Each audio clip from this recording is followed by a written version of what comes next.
All right. Say we get started. It's a couple minutes after 9 a.m. local time here in Washington, D.C.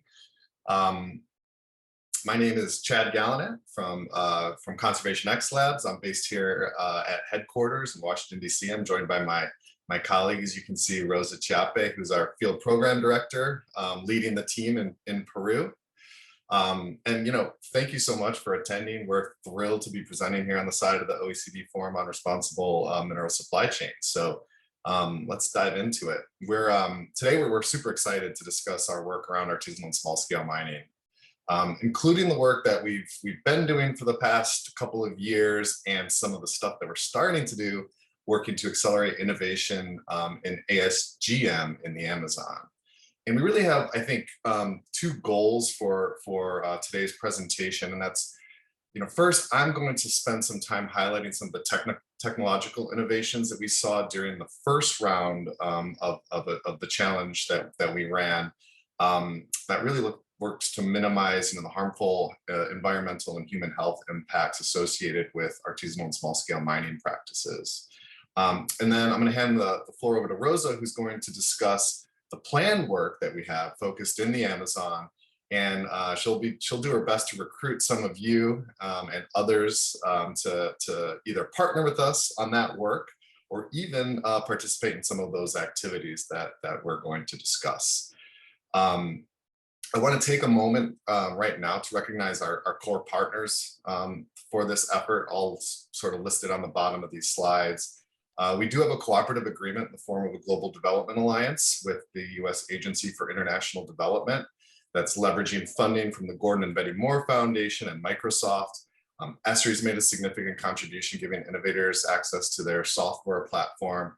And then finally, our core technical partner, CINCIA, the Center for Scientific Innovation in the Amazon, has been just critical in all of the work that we've done around artisanal small scale mining. Huge thank you to all of our partners. I also want to mention that we are recording this webinar. So if your colleagues weren't able to make it and they want to see it, please let them know that we will be posting this on our website, and they can watch it. They can watch it later. So very quickly, I want to outline what we are going to talk about today. First of all, I'm going to do a quick introduction to Conservation X Labs, talk a little bit about the power of open innovation and the ways that we use it we've used it to help address the harmful impacts of artisanal small scale mining. Talk a little bit about the global challenge that we ran last year and some of the technological innovations that we were able to see through that in the sector. And then Rosa's going to really talk about the work that we're doing in the Amazon, focused on gold in the Amazon. Where we will be running another competition along with a bunch of other activities that she'll mention. Talk a little bit about private sector engagement and partnership opportunities. And then, we're hopefully only going to talk for about 40 minutes or less, and we'll save the last 20 minutes for questions. So if you have any questions, feel free to pop them into the Q&A chat, and we'll address those at the end of the talk. So with that, just quickly, Conservation X Labs, we are a nonprofit, mission-oriented. Our mission is to stop the sixth mass extinction, the only one that is responsible to a single species, our own. And to tackle that significant challenge, we use innovations and technology to accelerate solutions and really, work to complement sort of traditional conservation methods and indigenous knowledge. We do this a few different ways. First of all, we do create our own products for environmental impact in our labs, and we call this, directed innovation approach. We design and execute innovation competitions, such as the ones we're going to talk about today, and we call this, open innovation. And then finally, sort of our third pillar of activities is focused around empowering a community of talented innovators that help really revolutionize the future of conservation. And the activities that we've pursued thus far around artisanal and small scale mining really revolve around open innovation. So I want to spend a little bit of time describing the power of open innovation. It's really about, open innovation is really about, democratizing the innovation process and expanding the group of people who can solve a problem by working to attract sort of new solvers and approaches, stimulate partnerships, as we're going to highlight later on, and really grow communities of practice. Grand challenges can mobilize governments, companies, foundations around important, huge, intractable issues, and bring in new voices to solve these challenges, much like the ones associated with ASM. Why are we talking about this? Well, last year we ran an open innovation competition around artisanal and small scale mining. In fact, we've already given away $750,000 in prizes to 5 different winners, a couple of which I'm going to highlight over the next few minutes. But I think the thing that we really want to highlight is the fact that we didn't do this alone. We really relied on our partners, and you can see from this galaxy of logos here that we have just a ton of very good partners that have really helped guide us, provide technical expertise, provided outreach for recruiting other partners and recruiting applicants, etc. So again, a huge thank you to all of our partners from the first round, and I think we'll continue a lot of these partnerships going to the work focused in the Amazon, as you'll see in a bit. Now, this first round of the challenge was not focused on any one geography or commodity. There were 90 applicants from 42 different countries that proposed solutions around artisanal and small scale mining, from everything from cobalt, gold, tungsten, gemstones, from geographies from sub-Saharan Africa all the way to the rainforests of Indonesia. But we are going to be running another competition that Rose is going to describe in a moment. And that future competition, that future challenge is going to be focused on artisanal and small scale gold mining. So it is going to be commodity focused, and the solutions will have to be relevant, applicable, scaled, and deployed in the Amazon River Basin. So there will be a geography and commodity focus going forward. But before Rosa dives into that, talks about the future work, I want to spend the next few minutes describing some of the technologies that we identified through the first round of the challenge that helped curb the harmful environmental and human health impacts of artisanal and small scale mining. Very boring slide here, but lots of good information. We focused the first global challenge on these 3 sort of subcategories that are listed on the top of the screen. And we, below each of those subcategories, have listed out sort of the kind of broad technological solutions that were proposed for each. You can see under the prevent, remediate, restore. So these are the sort of interventions at actual mine sites. We received quite a few, for example, mercury-free mining technologies, a bunch of others, but mercury-free mining technology I think is particularly relevant for the Amazon and gold mining.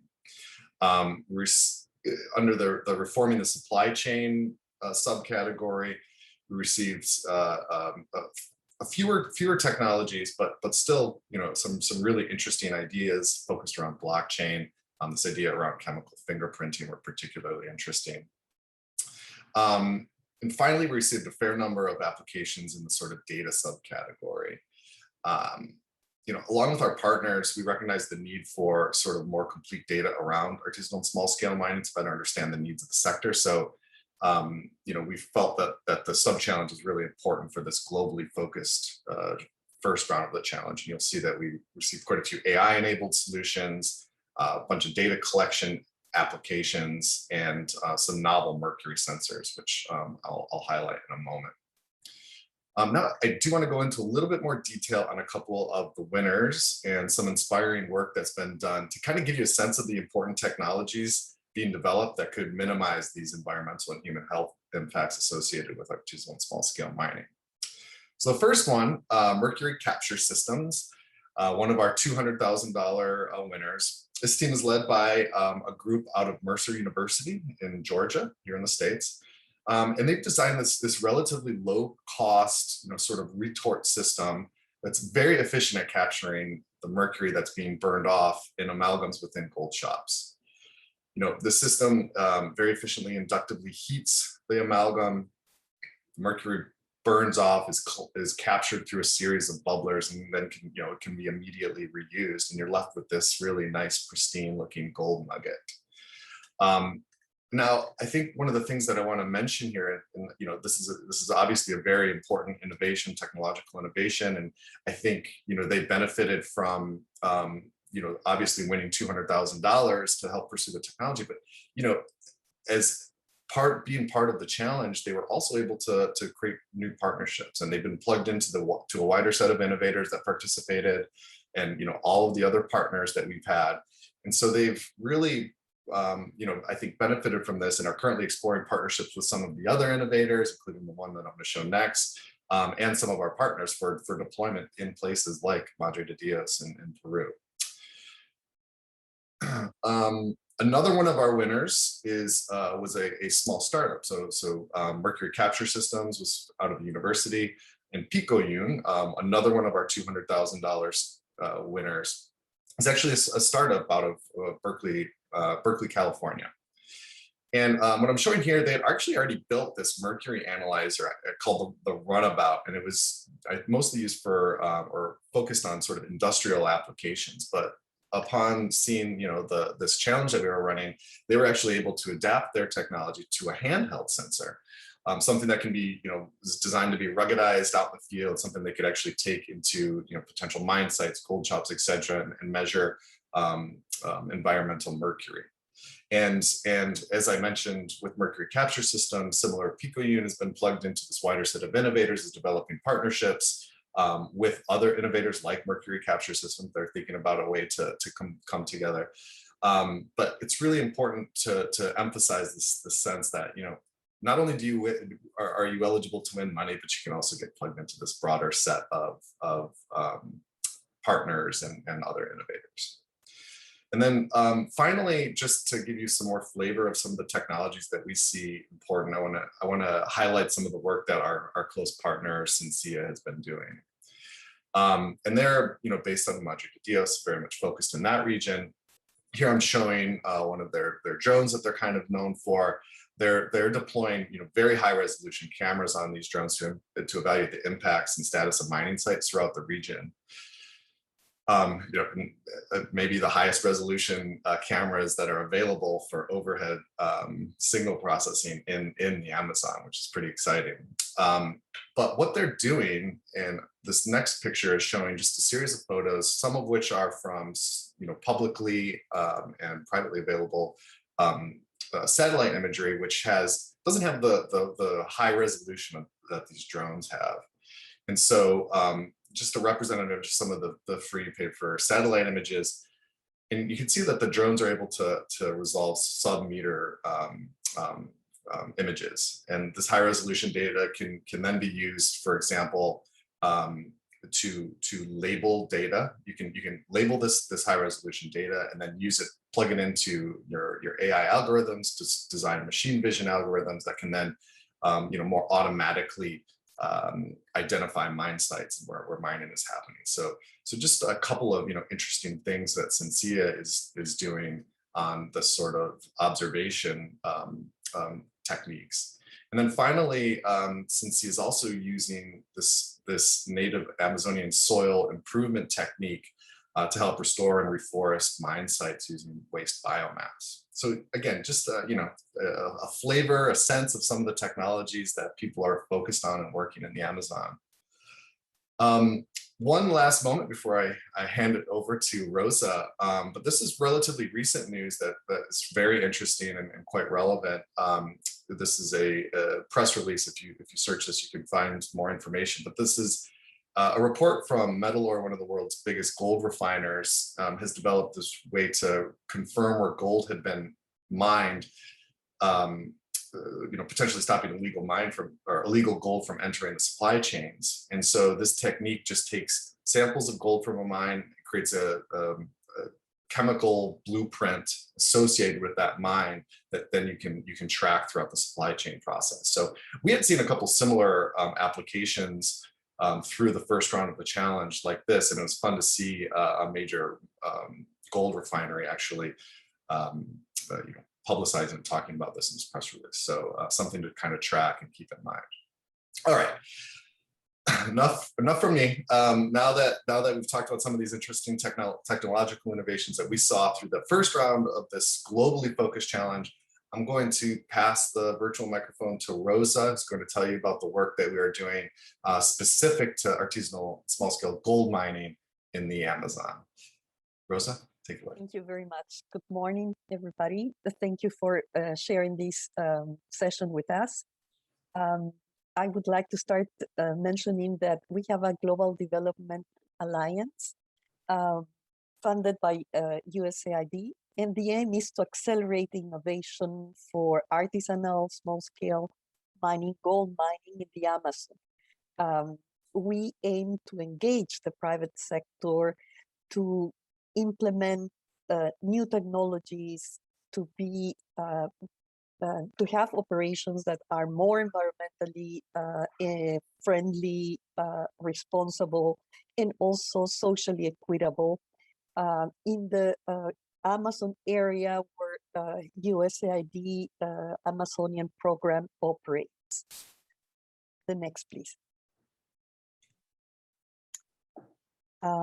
So our Great Amazon is an ecoregion with more biodiversity in the world, is the largest tropical jungle in the world.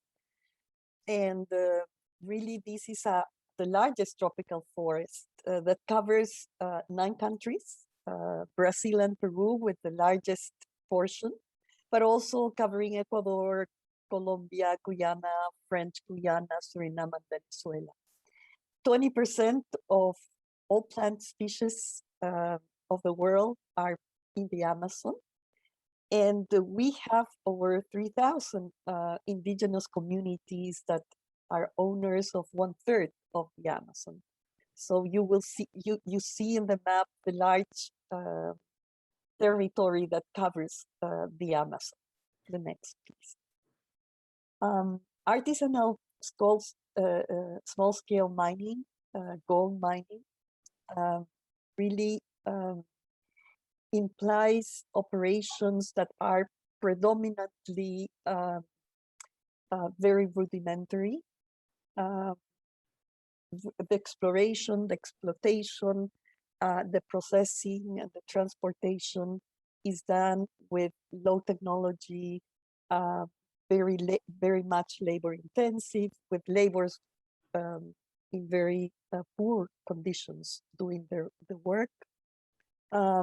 There's very limited investment in these activities, and you don't see the type of sophistication or expertise that you find in the medium or large scale mining. Globally, ASGM produces 20% of the gold that the market consumes. And it's a livelihood for an important number of people, even though it is, like I mentioned, a very harsh, a very difficult work in very difficult conditions. It's hard to eradicate the activity in the Amazon or to replace it. You have a high demand for gold, very attractive gold prices, and at the same time, you find a very severe poverty in the Amazon. We face here a very challenging problem because it's a multifaceted issue where you have environmentally and unsustainable activities that affect the biodiversity, create deforestation, impacts negatively the water, and also the health and livelihoods of people. We really recognize that this requires, a change requires cultural and behavioral change. The next, please. Key challenges we have key challenges to address when we talk about ASGM. There are many barriers to have access to concessions, to titles. To be formal is expensive. To to continue to be formal is also expensive and difficult. There are a deficit of productive services in the Amazon. Traceability and commercialization are also an issue here. The state institutional capacity is very poor. The governments in the Amazon are very unable to cope holistically with these complexities of the problem, because there's no really resources devoted to improve the sector, and prioritization is done very poorly. And with the pandemic, the high unemployment has forced populations to look into look into ASM as a way, as a livelihood, a way to cope with the unemployment crisis.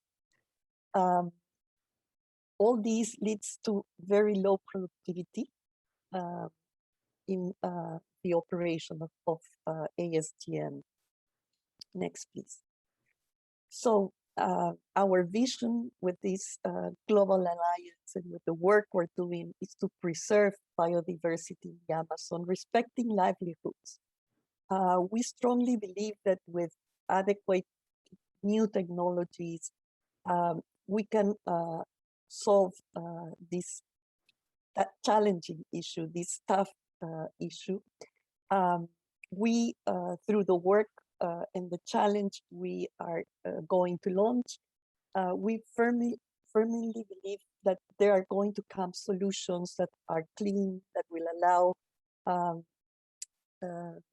the miners have really green solutions, green options. We could really generate easy to use, accessible, scalable, affordable, and easy to maintain technology. We also recognize that it's not only technology, the solution, that there is also a social aspect that we need to address, also with creativity and the bright minds of the world, because we need to reduce indeed the harm that these activities creating in water resources, soil, biodiversity, and overall in human health and well-being. The next, please. So the program has three big components. The first one is a grand challenge focused in the Amazon. As Chad mentioned, we strongly believe in the power of innovation, democratizing the way the solvers and the researchers, the innovators can apply their creativity and genius into this difficult problem. So the challenge is a big component. The testing, the adoption of those promising innovations, the acceleration that we will do of these solutions in the Amazon. And the last component that is really key is the awareness, the education, and the information that we would like to disseminate about the solutions, about the issues involved in this sector, among not only governments, but also stakeholders and communities. The next, please. So we are pleased to announce our second round of the challenge, this time focused in the Amazon, with a $1 million really in $1 million in prizes and services to reward breakthrough innovations, solutions that will improve the environmental and social outcomes of ASGM, but concretely for the Amazon biome countries. We will launch the challenge on June 30th. We expect to receive many applications during the following months, and we expect to accelerate and field test the most attractive, useful, and promising innovations during next year. The next, please. The challenge so far has been conceived with three main subcategories or sub-challenges. The first one is to prevent, remediate, and restore solutions that could provide ways, tools to remediate or prevent the impact from ASGM in the water, in the biodiversity, in the land, and in human health. We will continue to focus in the supply chain. We strongly believe innovators can significantly reduce all the social and environmental costs of gold sourced through ASGM downstream.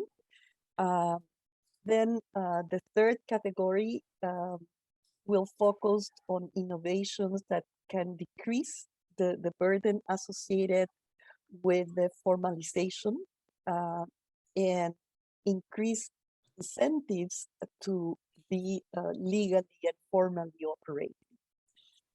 The next, please. So our goal is for innovators from around the world, but especially for innovators of the Amazon region, those that are close to the problems. Really, we are excited that in the first challenge, we had innovators from the Amazonian region. We hope this time we will have a lot more participating. The next, please. As I mentioned, our Global Development Alliance, funded by USAID,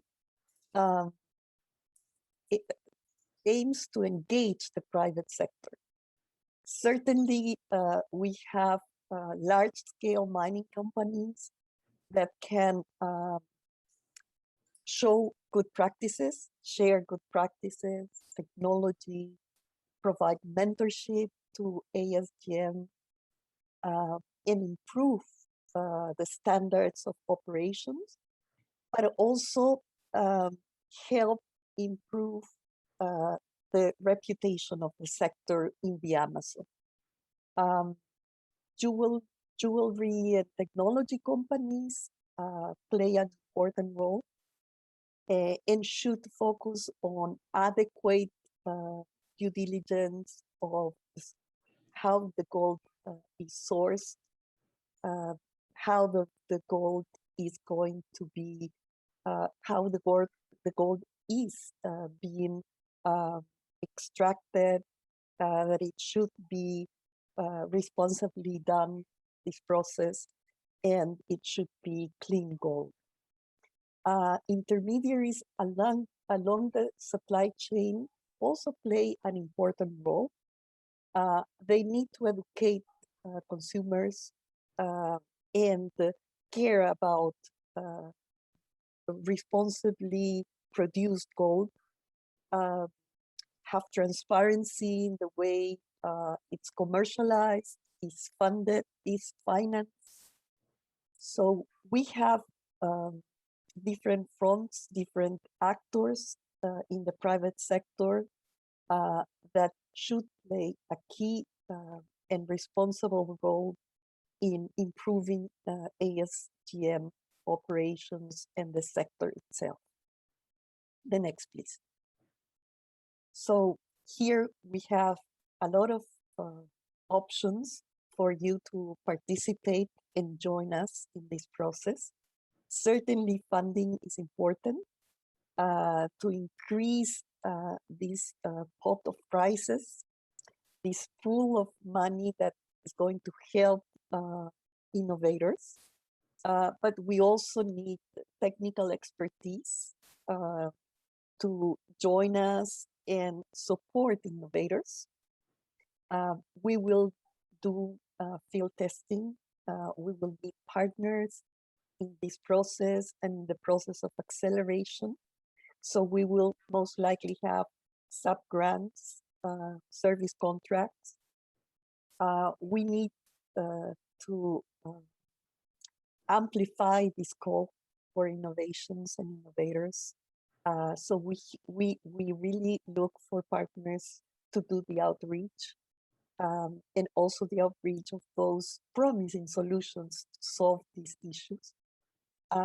We will do the scaling up of these promising innovations and mentors. We need to create these networks of innovators that can enrich each other with their findings and with their solutions.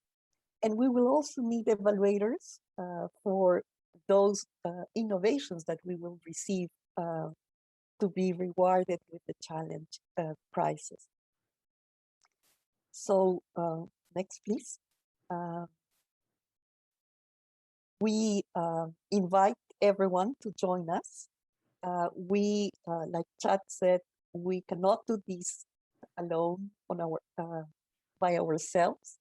We count on all of you, and we need contributions from all the stakeholders to innovate and preserve the biodiversity, the forest, the water resources, livelihoods of so many people, even indigenous communities in the Amazon. So we really invite you to click in our website. We will keep all the information updated regarding the challenge. We will provide more details over the course of the following weeks. We expect, as I mentioned, many applicants from around the world, and especially from the Amazon. The next, please. So I would like also to invite everyone to listen to our colleague, Dr. Luis Fernndez from Cincia, our key partner, who recently produced with our communications team an interesting podcast where he details what is really happening in the Amazon. So please stay in touch and sign for the updates of the challenge and the program in the website. We will share this presentation with all of you. And I give the floor to my colleague, Chad. Thank you, Rosa. Yeah, and so we have some time now to answer questions.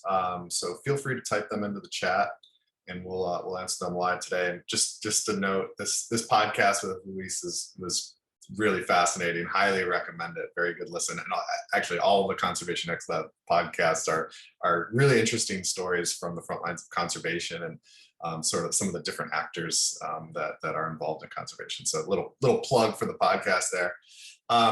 So I do see one question from Christina Miller. Has Conservation X identified parameters that define responsible mining yet? The short answer is no, we haven't done that yet. I don't know that we will necessarily define what responsible mining is through this challenge. What we will do, this will be sort of brought out through the challenge competition, the competition questions, and some of the criteria that will evaluate the applications. That will sort of define, we'll get to how we see responsible mining, and we will be doing a lot more interactions with our technical partners, especially in defining some of these criteria for the challenge. So and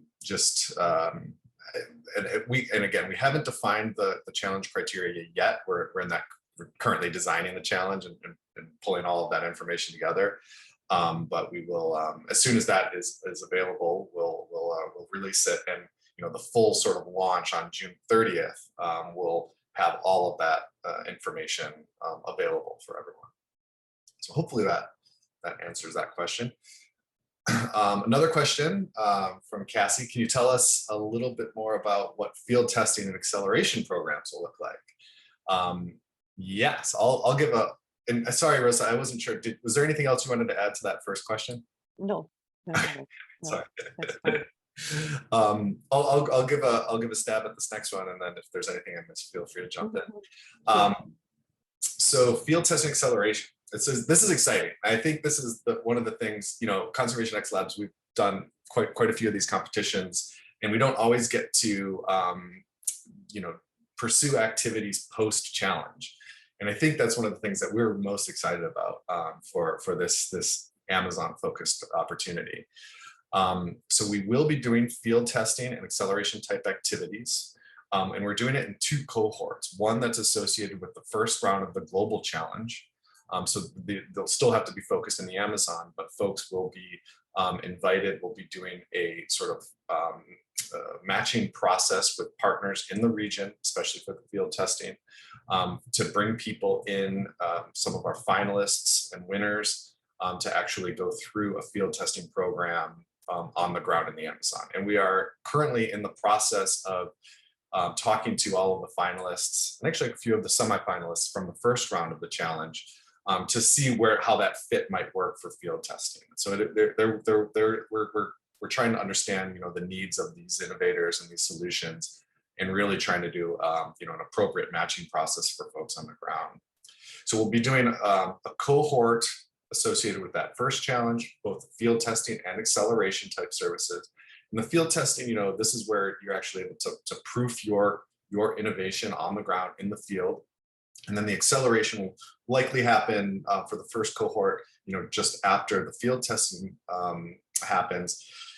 But really, the acceleration is really trying to get these things deployed at scale in region. So we'll be working with, we're not going to build a brand new, technology accelerator in the region, but we will look to leverage some of the existing accelerators and partner with some universities in the region to really, help get these things deployed. So there'll be one associated with the first cohort, and then there'll be another associated with the second cohort, a second cohort associated with the second part of the challenge. So we'll be doing, 2 rounds of field testing and 2 rounds of these acceleration type services.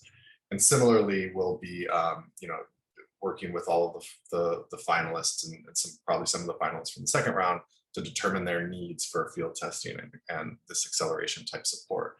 And we're still, we're starting to hone in on some of the details of what these programs will look like. And we have our colleague in Peru, Rolando Cruzado, who has been working diligently for the last, he's joined us for about maybe just shy of a month, I think, but he's well on his way to defining these and having these conversations with the finalists to understand their needs.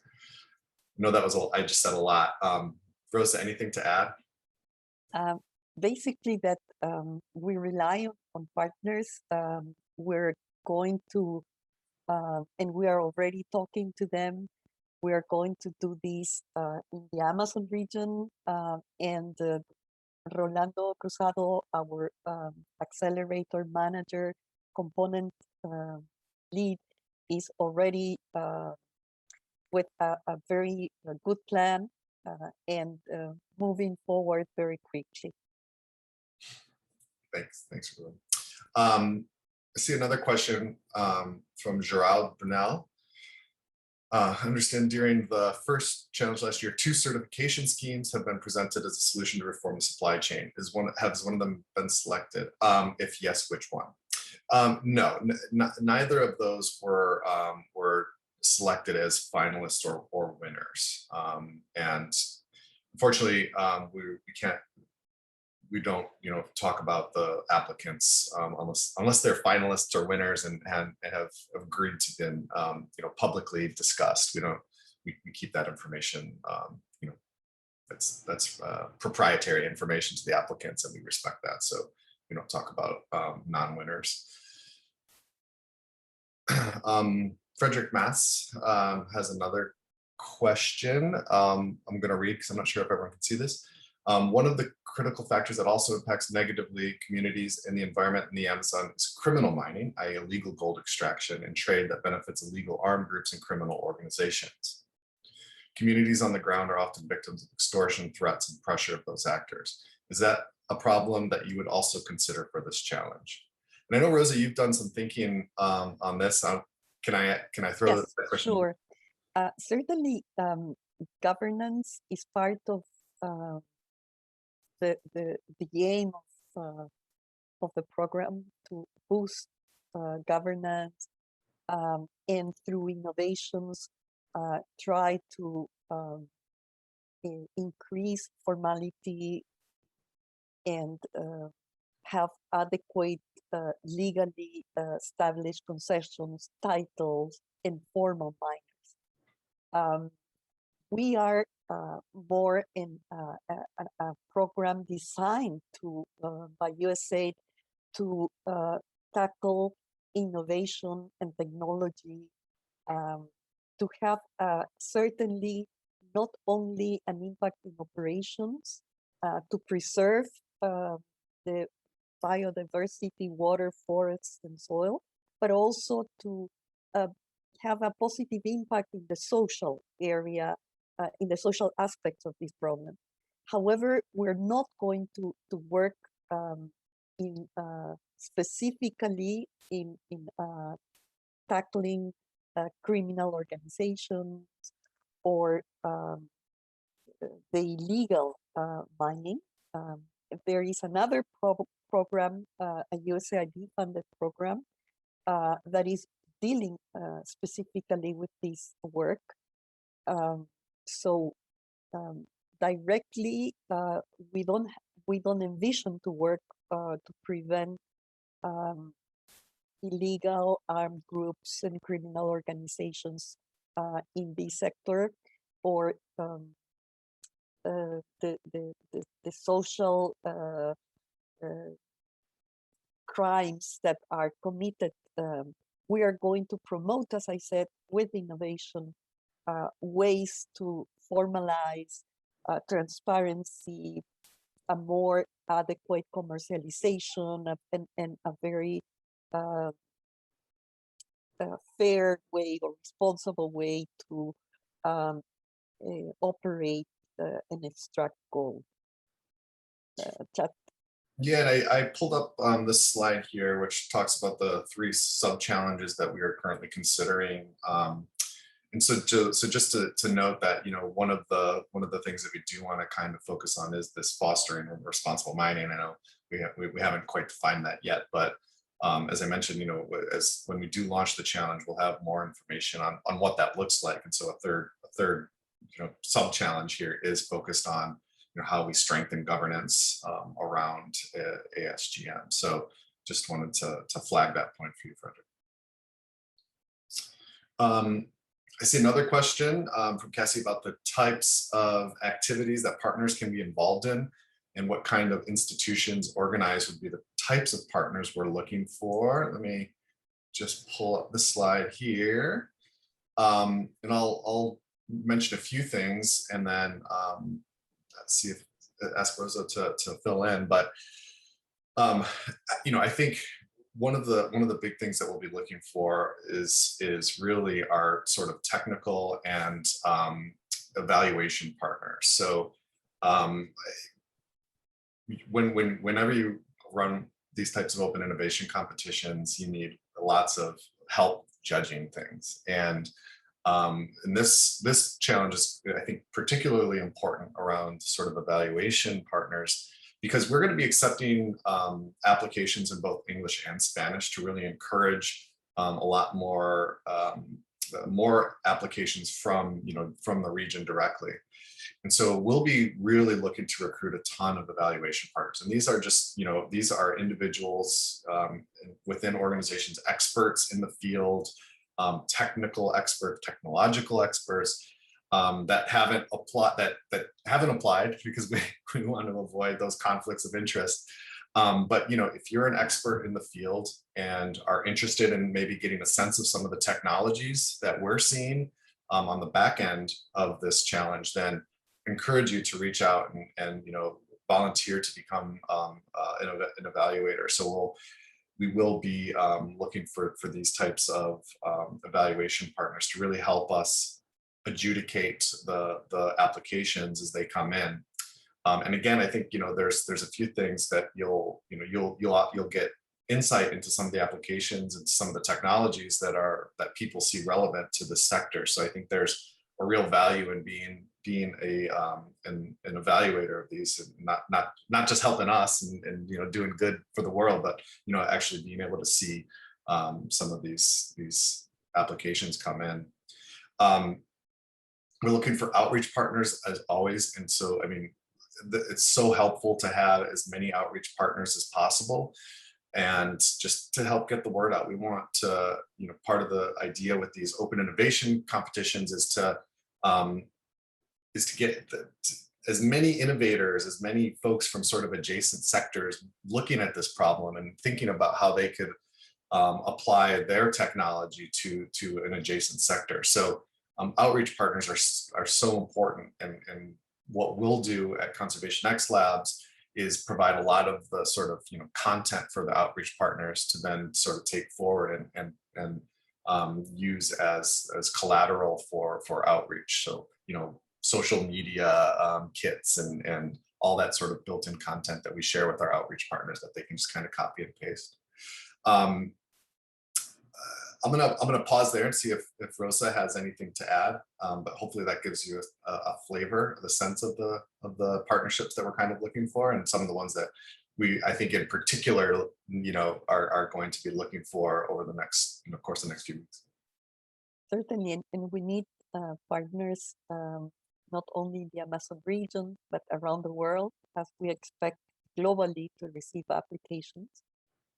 We have marketing and communications company helping us in the region, but we will need some amplifiers of these messages, and we will produce assets, materials to share with all the partners. Yeah, and actually one more thought on the partners that we're really looking to recruit.